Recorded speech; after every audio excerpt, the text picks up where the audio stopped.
Students, I am Saraj Datta from the academy. आज मेरा topic है क्लास 10th कॉमर्स का बैंक एंड बैंकिंग ट्रांजैक्शन। सबसे पहले हम लोग समझते हैं बैंक होता क्या है।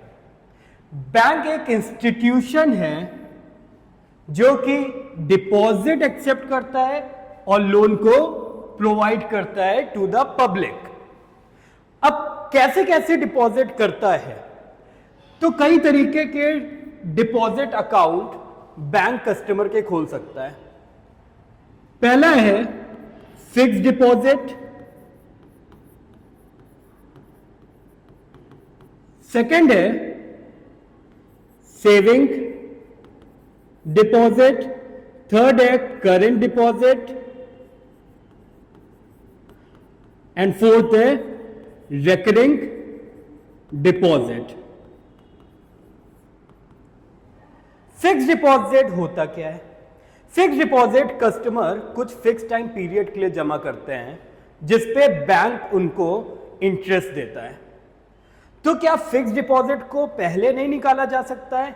नहीं निकाला जा सकता है, मगर एफडी को तोड़ा जरूर जा सकता है, बट इस पे पेनल्टी लगती है।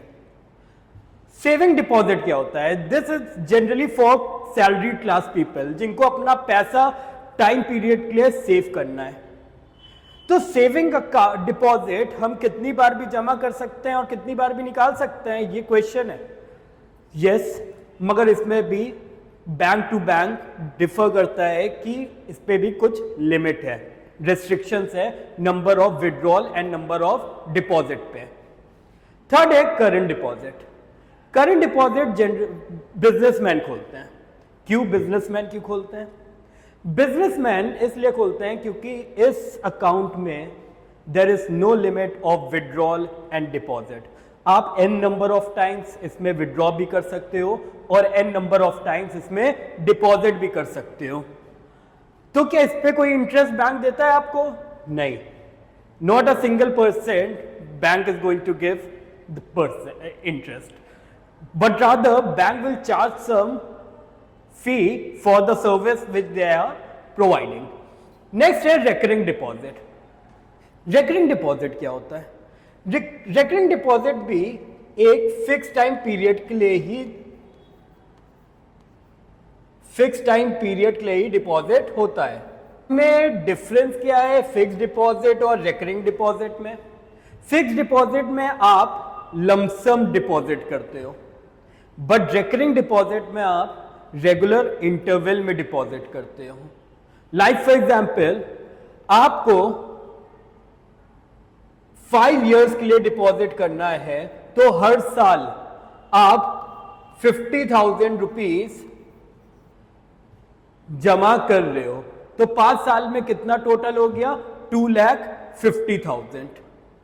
तो 2,50,000 पे आपको रेट ऑफ इंटरेस्ट मिलेगा आफ्टर 5 इयर्स। इसमें भी सेम कंडीशन है, आप रेकरिंग डिपॉजिट को भी ब्रेक कर सकते हो, मगर जो इंटरेस्ट रेट रहेगा वो कम हो जाएगा जो कि आपको एक्चुअल में मिल रहा होता है। तो ये तो हम लोगों की हो गई कि डिपॉजिट करते हैं और इस पे बैंक आपको इंटरेस्ट देता है। अब बैंक सबसे ज्यादा इंटरेस्ट किस पे देता है? फिक्स डिपॉजिट पे, क्योंकि आप लमसम जमा कर रहे हो इसमें। फिर किस में ज्यादा देता है? रिकरिंग डिपॉजिट में। फिर सेविंग में सबसे कम देता है, और करंट में तो इंटरेस्ट रेट होता ही नहीं है। And provide loans. अब कई तरीके से बैंक आपको लोन भी प्रोवाइड कर सकता है। एक तरीका होता है bank over draft. Bank overdraft का मतलब होता है जितना आपके करंट अकाउंट में बैलेंस है उससे ज्यादा आप विड्रॉ कर सकते हो in a form of short term loan. तो अगर बैंक आपको ओवरड्राफ्ट फैसिलिटी दे रहा है तो उस पर आपसे इंटरेस्ट भी चार्ज करता है, तो ये हो जाता है बैंक ओवरड्राफ्ट। और short term loans, long term loans, term loans होते ही हैं। एक कोई लॉन्ग टर्म लोन्स होता है फॉर मोर देन 1 ईयर, कोई शॉर्ट टर्म लोन्स होता है फॉर लेस देन 1 ईयर। तो ये सारे टाइम पीरियड्स के बेसिस पे लोन होते हैं। और भी कई लोन के तरीके हैं जिसको हम लेटर ऑन डिस्कस करेंगे चैप्टर में। Now we are moving to types of banks. I am just erasing it.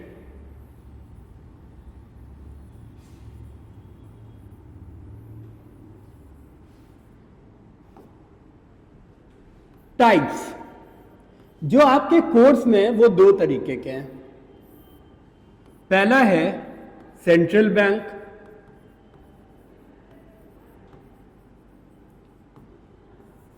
And दूसरा है कमर्शियल बैंक।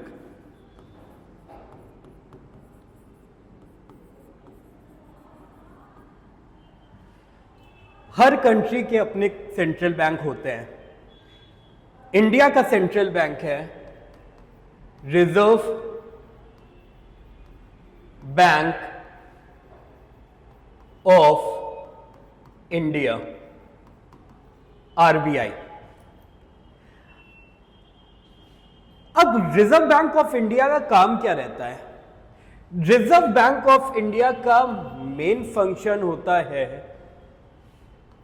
क्रेडिट को कंट्रोल करना, और इन्हीं के पास पावर होती है टू इश्यू ऑफ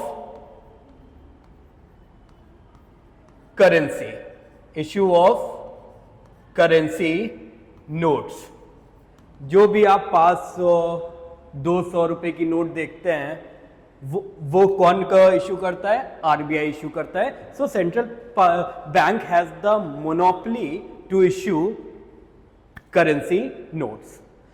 अब क्रेडिट कंट्रोल का मतलब क्या होता है? देखो बेटा, क्रेडिट कंट्रोल का मतलब होता है क्रेडिट जो उधार है उसको कंट्रोल करना, ताकि ना तो एक्सेस में कमर्शियल बैंक लोन दे, ना तो ही कम कमर्शियल बैंक लोन प्रोवाइड करे। इसके लिए आरबीआई कई पॉलिसी निकालता है जिसको हम लोग बोलते हैं मॉनेटरी पॉलिसी, जिसके थ्रू सेंट्रल बैंक क्रेडिट को कंट्रोल कर सकता है। तो इसको हम लोग आगे डिस्कस करेंगे, कमर्शियल बैंक को भी आगे डिस्कस करेंगे। तो सबसे पहले हम लोग डिस्कस करते हैं सेंट्रल बैंक के फंक्शंस कौन कौन से हैं।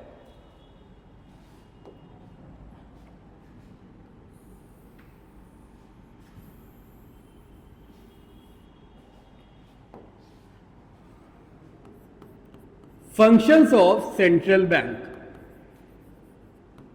पहला है issue of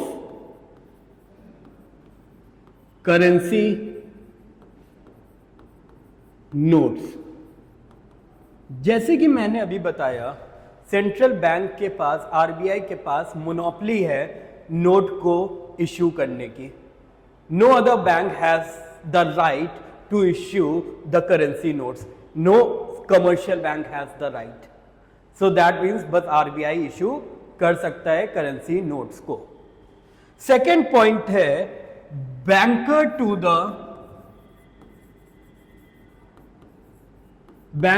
the government.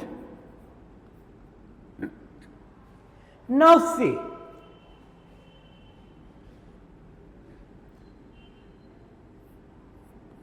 Central Bank RBI act as a banker and advisor to the government। इसका मतलब क्या हुआ? जैसे नॉर्मल पब्लिक कमर्शियल बैंक के पास डिपॉजिट करती है पैसा और विड्रॉ भी कर सकती है, वैसे ही आरबीआई पब्लिक का पैसा डिपॉजिट नहीं करता है। वो किसका पैसा डिपॉजिट कर सकता है? सिर्फ गवर्नमेंट का। Now act as an adviser to the government. सी,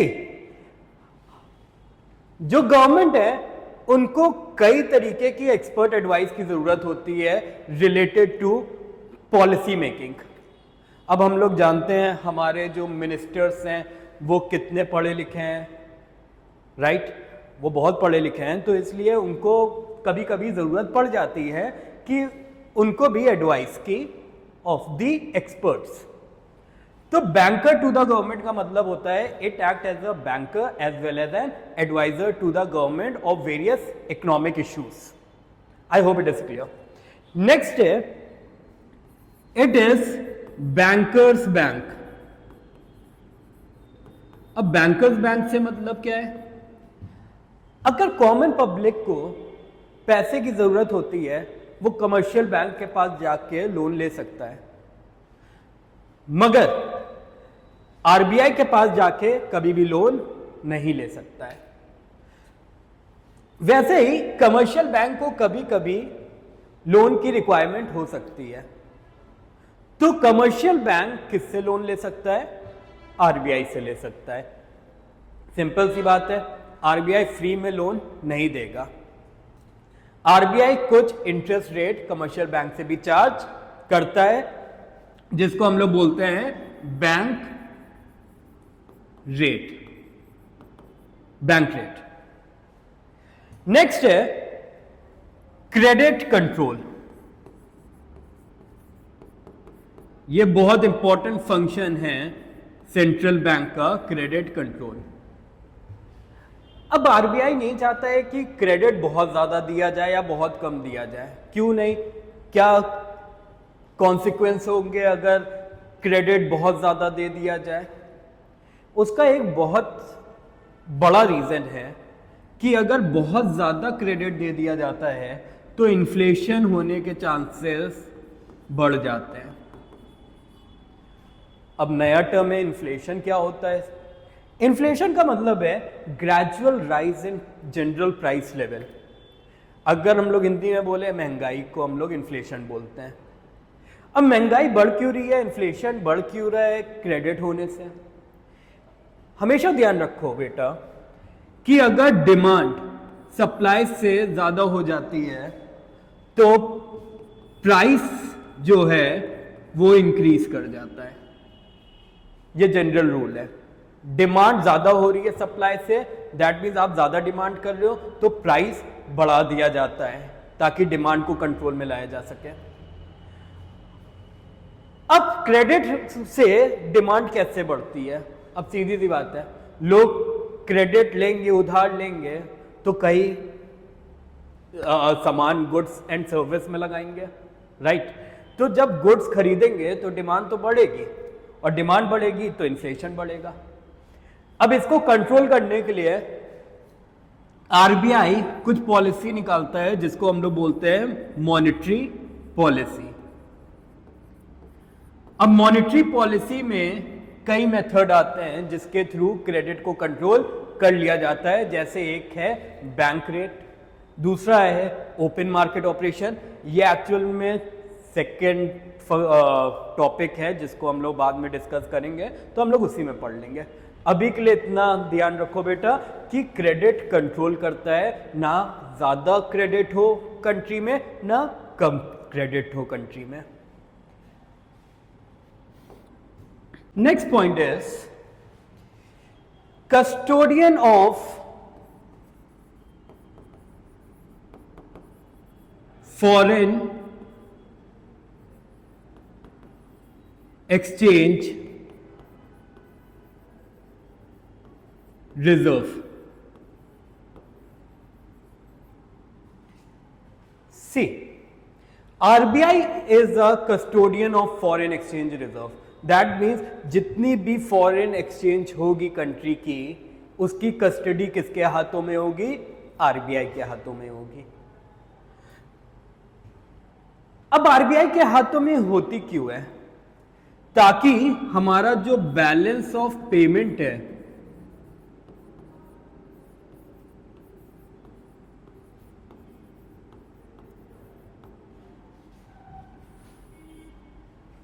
वो इक्विलिब्रियम शो कर सके। अब इक्विलिब्रियम एक्चुअली होता तो नहीं। अब इक्विलिब्रियम क्या होता है, डिसइक्विलिब्रियम क्या होता है, ये नेक्स्ट लेवल है। अभी आप इतना समझ लो बैलेंस ऑफ पेमेंट क्या है। बैलेंस ऑफ पेमेंट में हम लोग शो करते हैं एक्सपोर्ट एंड इंपोर्ट को। अगर हमारे इंपोर्ट ज्यादा हो रहा है, दैट मीन्स हमारी फॉरेन एक्सचेंज बाहर ज्यादा जा रही है, क्योंकि जो भी एक्सचेंज होगा विद अदर कंट्रीज वो कौन से करेंसी में होता है, फॉरेन करेंसी में होता है। सो दैट मीन्स अगर हम लोग इंपोर्ट कर रहे हैं तो पेमेंट फॉरेन एक्सचेंज में ज्यादा करेंगे, और अगर हम लोग एक्सपोर्ट कर रहे हैं तो हम लोग रिसीव फॉरेन एक्सचेंज को ज्यादा करेंगे। नाउ जितना भी पेमेंट या रिसीव होता है फॉरेन एक्सचेंज का, उसकी कस्टडी किसके पास रहती है, सेंट्रल बैंक के पास होती है। दैट इज, यहां पे सेंट्रल बैंक कौन है, आरबीआई है। I hope it is clear. Next है and very important point which is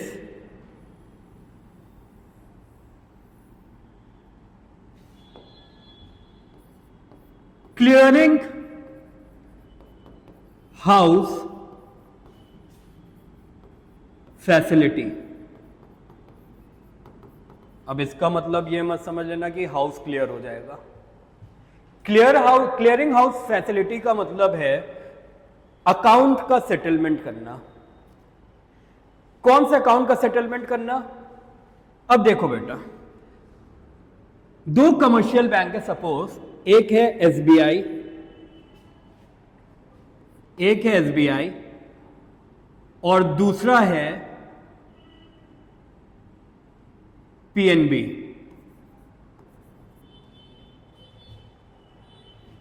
state bank of India and Punjab national bank. State bank of India को पंजाब नेशनल बैंक को देना है सपोज 1000 रुपीज, और पंजाब नेशनल बैंक को एसबीआई को देना है 800 रुपीज। अब आरबीआई इसमें क्या करेगा? अब एक ट्रांसैक्शन तो होता नहीं है दो कमर्शियल बैंक के बीच में, कई तरीके के ट्रांसैक्शन, बहुत सारे, आप गिन भी नहीं सकते इतने ट्रांसैक्शन होते हैं दो बैंकों के बीच में। तो दैट मीन्स सेटलमेंट तो होगा। अब यहां पे सेटलमेंट कैसे होगा? क्या पहले एसबीआई पीएनबी को 1000 रुपया दे और पीएनबी एसबीआई को 800 रुपीज दे? तो ये सेटलमेंट नहीं होता ऐसा। अगर एसबीआई को पीएनबी को कितना एक्सेस देना है, 200 रुपीज, राइट? तो आरबीआई करेगा क्या? आरबीआई एसबीआई का अकाउंट को डेबिट कर देगा विथ 200 रुपीज और पीएनबी के अकाउंट को क्रेडिट कर देगा विथ 200 रुपीज। इसी को हम लोग बोलते हैं क्लियरिंग हाउस फैसिलिटी। डेबिट का मतलब निकाल लेगा और एसबीआई का मतलब पीएनबी में डाल देगा। ये हो गया हमारा फंक्शंस ऑफ सेंट्रल बैंक। आपको कोई भी क्वेरीज है इस टॉपिक से रिलेटेड तो आप कमेंट बॉक्स में पूछ सकते हैं, और नेक्स्ट क्लास में हम लोग स्टार्ट करेंगे credit control by central bank और उसके आगे का टॉपिक। अगर आपको ये टॉपिक समझ में आया और पसंद आया तो आप लाइक और सब्सक्राइब इस चैनल को जरूर करिए। Thank you so much.